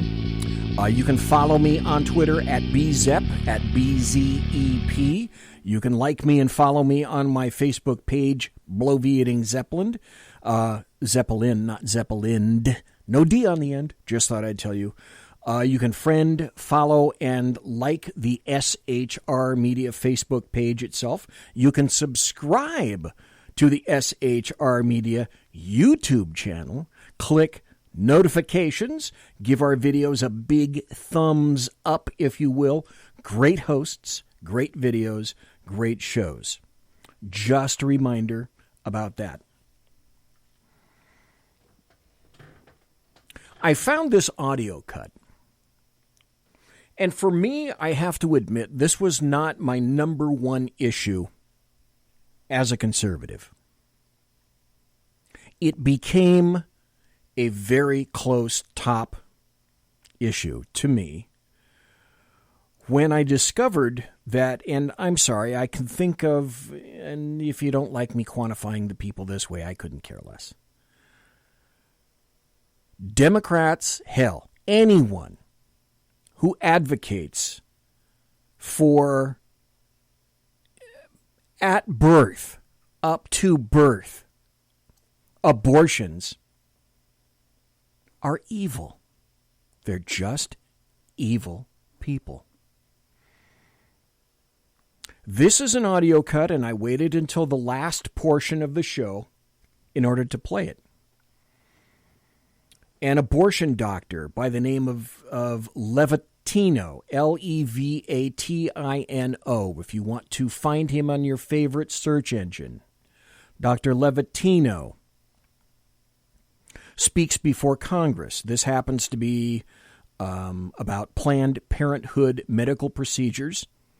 This was on C-SPAN. I found it on C-SPAN. This is the House Judiciary Committee in the Rayburn office building. If you don't want to listen to it, I understand. This is a doctor being quite frank. If you have people who are moderates, they're on the fence about abortion, bring them to this portion of the show afterwards when I post the podcast or the video. The last half hour. And have them play this. And listen very carefully to what this doctor is about to say. Because he's very clinical. He's also very descriptive. Dr. Levatino, we'll begin with you. Welcome. Thank you, Chairman and members of the committee. I only have 5 minutes, so I'm going to get right to it. Second trimester D&E abortions performed between roughly 14 and 24 weeks of gestation.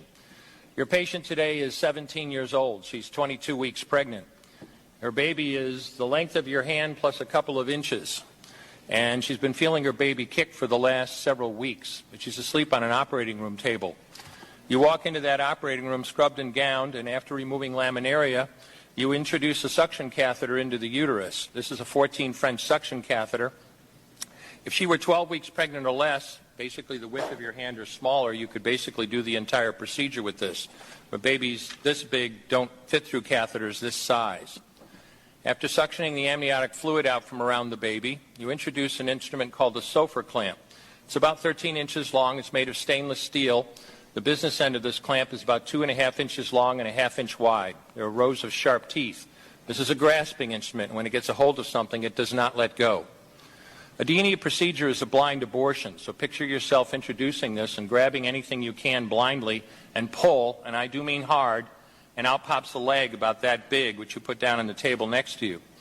Reach in again, pull out an arm about the same length, which you put down on the table next to you. And use this instrument again and again to tear out the spine, the intestines, the heart and lungs. Head on the baby that size is about the size of a large plum.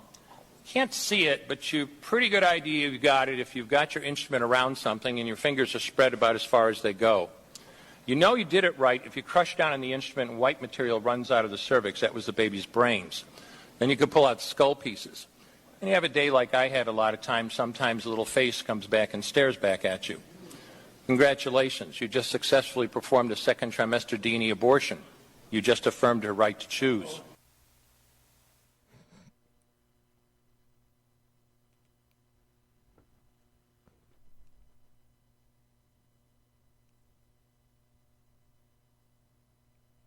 Think about that.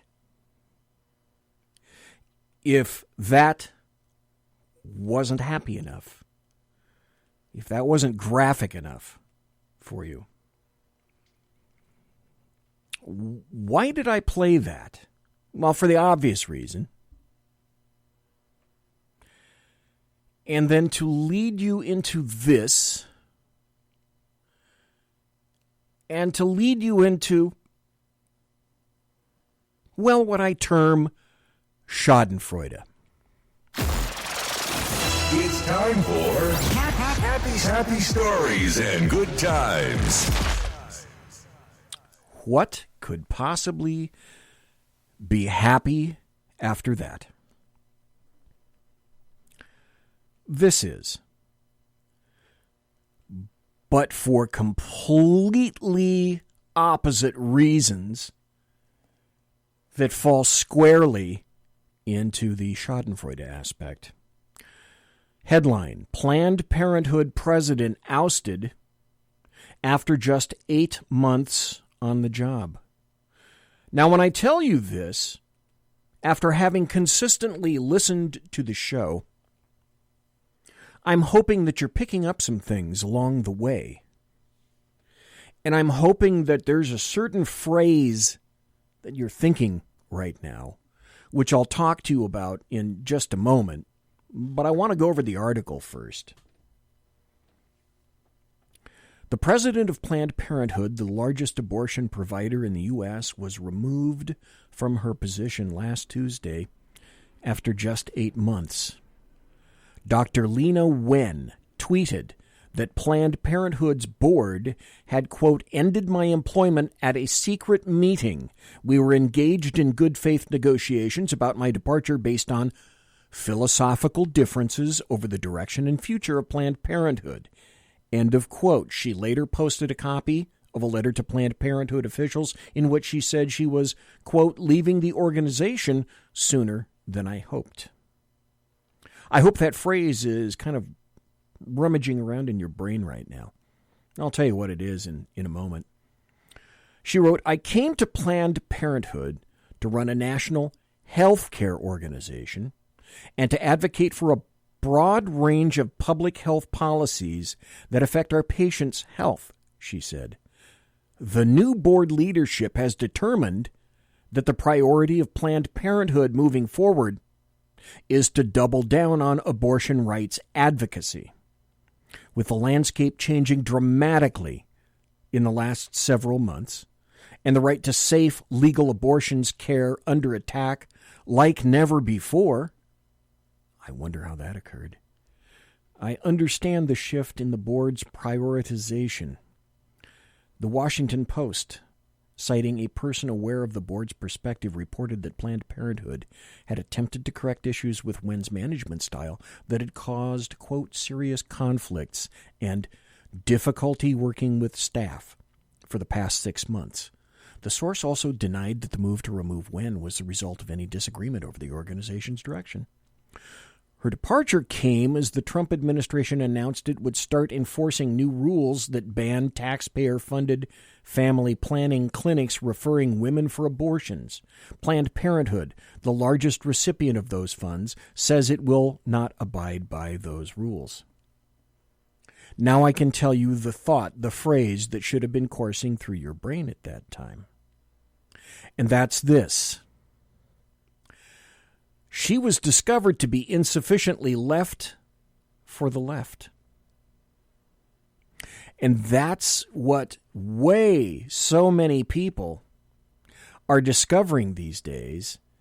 And certain leftists are being kicked to the curb because now, altogether way too many Democrats are insufficiently left for the left. Without any elaboration, Planned Parenthood announced Wen's departure via a Twitter post, thanking her for her service and wishing her good luck going forward. But did you understand the disagreement? The disagreement is she wasn't just for abortion. She wasn't just an abortion administrator. Her concern was women's health. To Planned Parenthood, her focus was not sufficient to abortions by themselves. Hence, she is insufficiently left for the left. That is the future of the Democrats these days. I have another story that falls under happy stories. And it also involves abortion. How do I find this stuff? Abortion isn't a happy story. Well, maybe this one is. This is the headline. Alaska governor to state Supreme Court. The state Supreme Court of Alaska. The abortion funding you mandated is coming from your budget. Alaska Governor Mike Dunleavy has a message for the state's Supreme Court. If you're going to force taxpayers to fund abortions, that money is coming out of your budget. The Alaska Supreme Court has continuously ruled that the state must fund abortions, so Dunleavy slashed the amount it has been spending on the deadly practice from the state judiciary's budget. Via a line-item veto, Dunleavy reduced the budget of the state's courts by $334,700.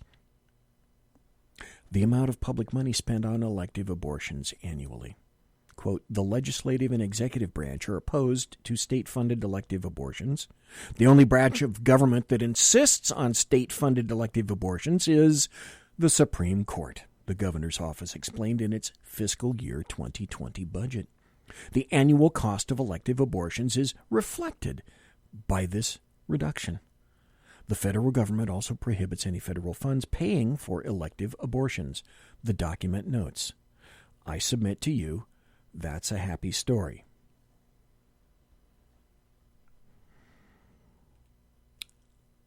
Let's actually get into some truly happier It's time for happy stories and good times.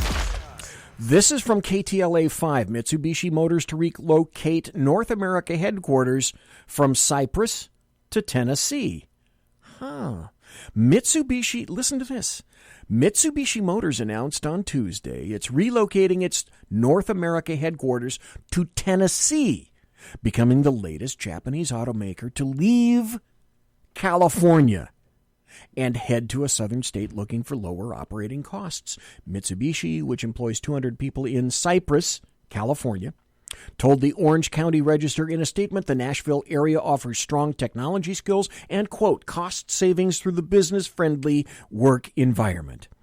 The move will also bring the Japanese automaker closer to its sister company Nissan and strengthen Tennessee's growing reputation as the epicenter of the automotive sector. I wonder how that happens. Here's another happy story, since I happen to be on the roll. Ocasio-Cortez, Alexandria Ocasio-Cortez, is going to get a new 2020 challenger. She's a Republican immigrant from Jamaica. Sherry Murray, a New York businesswoman who immigrated from Jamaica as a child, and she's active in state Republican politics, is launching a campaign for the congressional seat held by Democrat Socialist Representative Alexandria Ocasio-Cortez. In a phone interview, Murray, 38, confirmed her intention to run for the New York congressional seat as a Republican. There is a crisis in Queens, and it's called AOC, Murray told Fox News. And instead of focusing on us, she's focusing on being famous, mainly rolling back progress and authoring the job-killing Green New Deal and killing the Amazon New York deal. Facts in evidence. Facts in evidence. This is a happy story, but it's a weird story. It's one of the weirdest ass stories that I've been trying to get to you for at least the past 3 weeks. And it's been sitting in my slush pile, waiting to be told, because it comes with a weird-ass story and one of the strangest, most disturbing audio cuts that I've found in a while. And probably you're thinking to yourself, oh, this is kind of weird. It's late at night. BZ's going to tell me a weird story.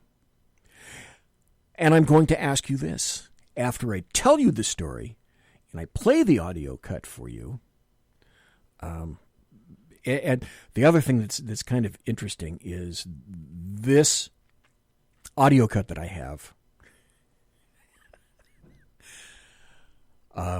It occurs between an individual and our favorite CNN guy, Anderson Cooper. He of great wealth because his family comes from great, great Northeast wealth, if you didn't already know. This is the headline, then I'll get to the audio cut. And it's about as bizarre as bizarre can get. Now, do you remember, because essentially in many instances, he is Teflon. OMB is Teflon. But do you remember about a month, maybe a month and a half, because things fly so quickly. Do you remember about a month and a half ago, a female came out and accused Donald Trump of rape? And then magically, then it was, OMB, racist, sexist, rapist, sexist, rapist, racist, ist, ob, ist, ob, ist, and more ist.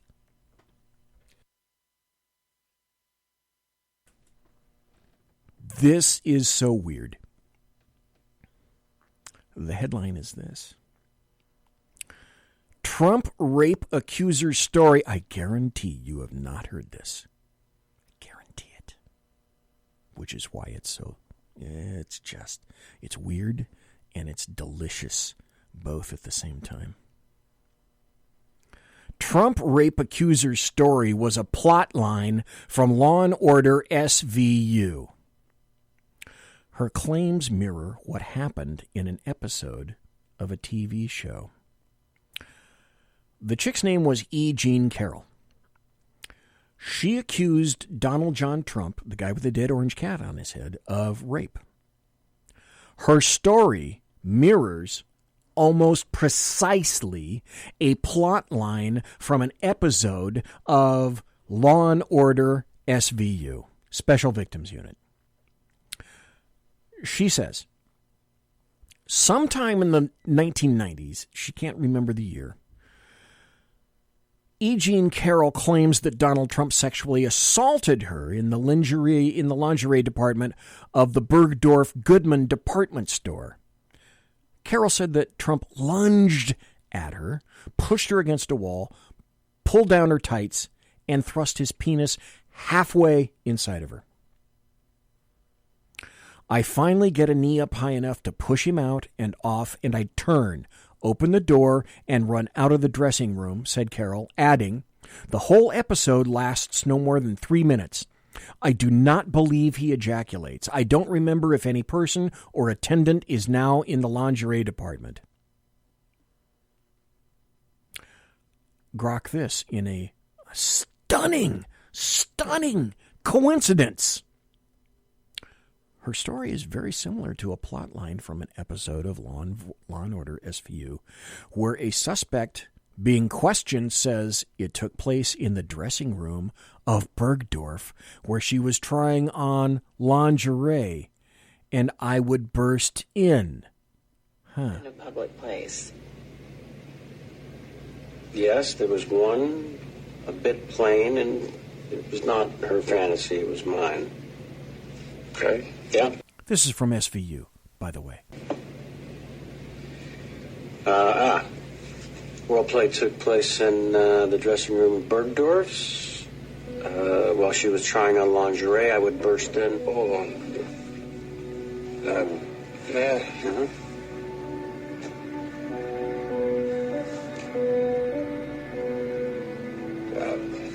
When did you and she have your date?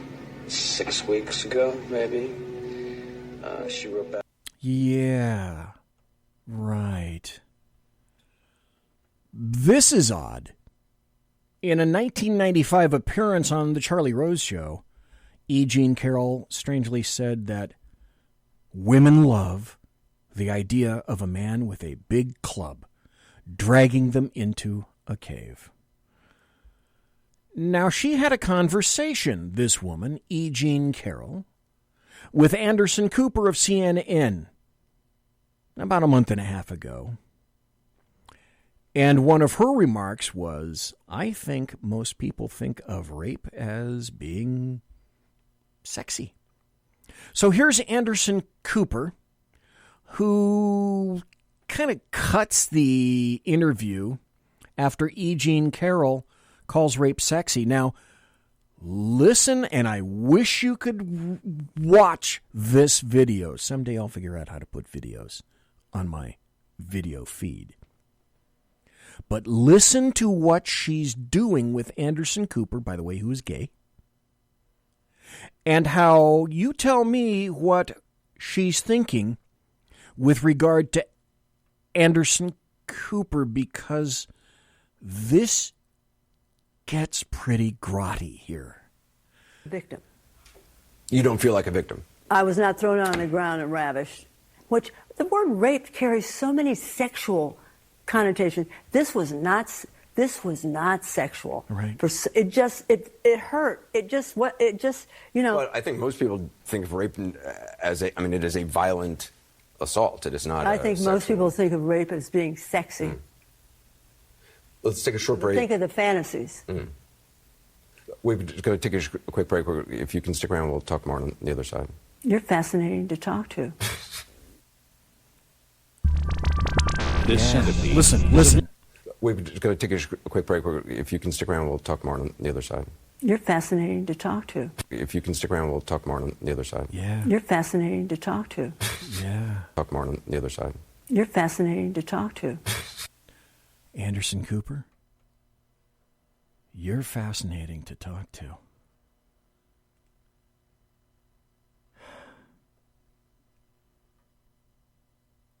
Are you kidding me?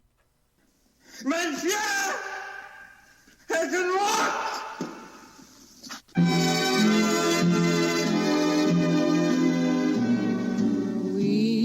Ladies and gentlemen, boys and girls, children of all ages, thanks for listening to the Bloviating Zeppelin's Berserk Bobcat Saloon radio show. Live and direct on the SHR Media Network tonight. You want to contact me, you can find me on Twitter at BZEP, at BZEP, my blog at bloviatingzeppelin.net. Promotional consideration is by the Lockheed Martin Skunk Works and the Boeing Company. If it ain't Boeing, I ain't going. And also by Pratt & Whitney Engines. Thrust, you can trust. Tiaras are by My Little Pony. Thanks to my personal KC-135 Kettle One refueling team, with whom I shall be concerting in less than an hour. Thanks to Jeff Dunetz for being here in the first hour. Thanks for listening live. Thanks for being in chat. Thanks for listening in podcast. If you're an American trucker, thanks for listening to me live, if you do so, and also in the podcast itself. Tomorrow night, Sackheads Against Tyranny. Folks, God bless, take care, be safe, see you tomorrow night.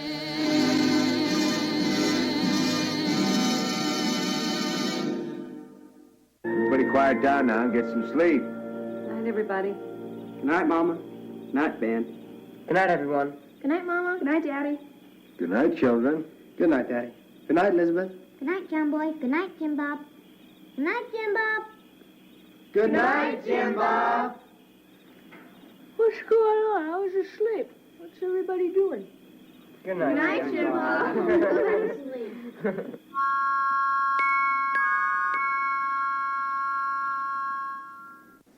Good night, and good luck.